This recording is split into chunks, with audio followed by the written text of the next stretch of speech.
Hello బాబు, aunty ఒకసారి రావా, నా కారు ఎందుకో వెళ్ళట్లేదు. అవునా, దానికి పెట్రోల్ అయిపోయినట్టు ఉంది. పెట్రోల్ కాదు, ఎందుకో స్టార్ట్ అవ్వట్లేదు. కొంచెం వీక్ నా ఇంజిన్. రావయ్యా నూకమంటారా మరి? నూకురా.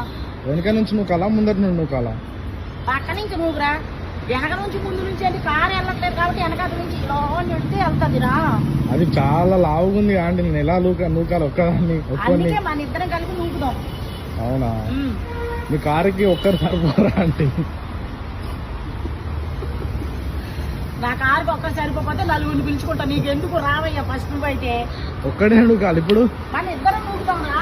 మరి డబ్బులు ఇస్తారా నాకు నూకినందుకు? ఏడు కారు నూకినందుకు ఆగిపోయింది, నూకినందుకు డబ్బులా? మరి ఏంటంటే మీరు ఇంత రిచ్ కార్ మెయింటైన్ చేస్తారు, ఒక 1000 రూపాయలు ఇవ్వండి. దేనికి 1000 రూపాయలు? ఏమైనా పని చేస్తున్నావు మా ఇంట్లో? అరే కారు ఊరికైనా నూకుతారా ఆంటీ? మరి 1000 రూపాయలు కావాలా? గట్టిగా నూకుతా ఆంటీ, 10 నిమిషాలు నూకుతాను నాన్ స్టాప్. 10 నిమిషాలు నూకుతాను, నువ్వు నన్ను టెంప్ట్ చేస్తున్నావురా. మరి నూకి నాకు ఇస్తా. సరే ఆంటీ వంగండి. వంగాల? నేనెందుకు వంగడం మధ్యలో? కారు నూకాలరా. సరే అంటే ఒకసారి మీరు నూకి చూపించండి.